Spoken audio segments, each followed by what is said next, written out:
I can hardly believe it, but the day is finally here. 5 years.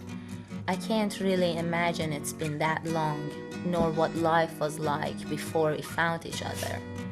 Looking back, what I do remember is a lot of long, lonely nights, alone brightened by the glow of Skype and the sweetness of your presence, no matter how far apart we were. I treasure a lot of warmer, cozier nights too. Those nights I had the gift of your embrace, your kind eyes and soft lips right there with me. So as you're starting to perk up and get ready for this incredible day in both our lives, just think how far we've come and where we still are every morning, together. I'm starting to feel everything strongly now, everything I thought I would feel and so much more. I'm filled with anticipation, excited, yet somehow peaceful.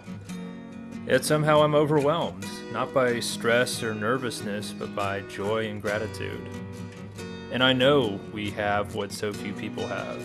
We have fire, we have passion, and a true warmth we share. I love every moment of it. I can't wait to take those first steps as our loved ones cheer. I can't wait to dance with you tonight. And I can't wait for everything that comes next. I love you, I love us, and thanks to you, I love tomorrow.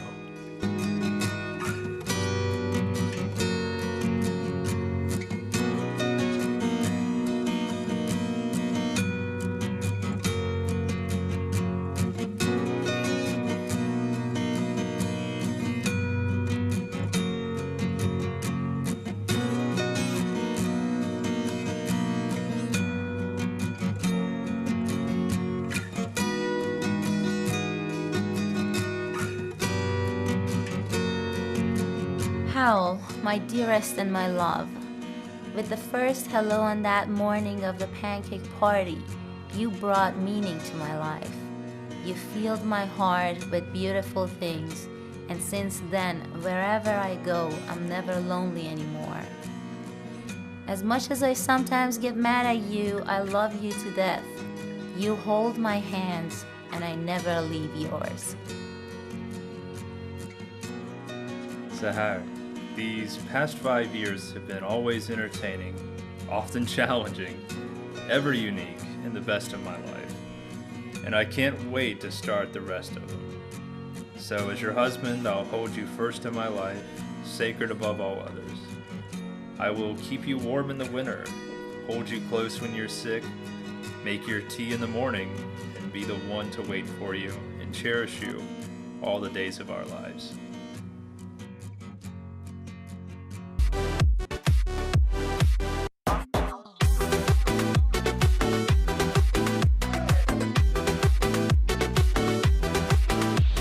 دستات تو دستامه، عشقتم که باهامه، خنده هات که دنیامه، انگاری دنیا هم رامه. میدونم عاشقم هستی، یه جوری دل به من بستی، بگو کم نمیاری، من که هستم تو هم هستی.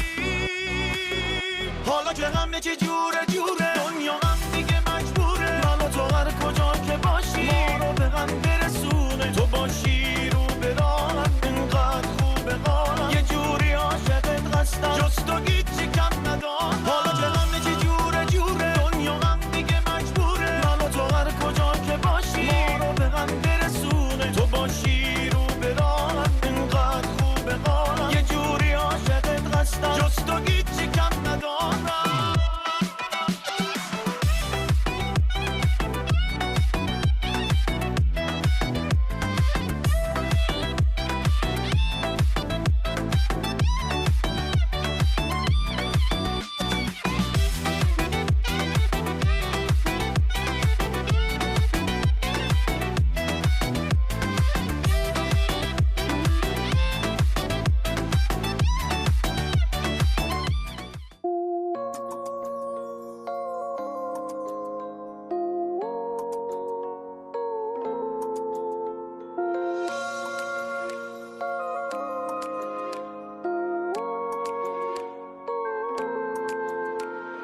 من که با تو از این حرفا نداشتم، من که عاشقت بودم و تنهات نذاشتم، من که با تو کلی رو منم بر نگشتم، من که کار شب و روزم دور تو گشتم.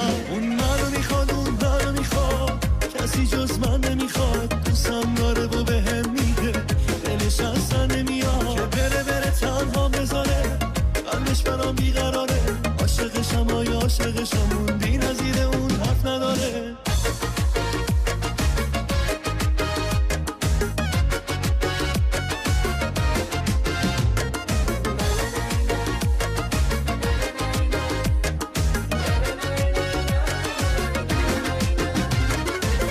تو انقدر خوبی که من وقتی میبینمت صدام میگیره، تو انقدر خوبی که قلبم همین الان برات میمیره، تو انقدر ماهی که آسمونم هم صدات میشه، خدا هم بعضی روزا تشنه خنده هات میشه. من میخوام عشقو ببینم تو چشات، تو نگات، من میخوام همین روزا بمیرم تو هوا، من میخوام آروم آروم واسه تو کم کم بمیرم، هرچی پیش بیاد محال دیگه اصلا نمیرم.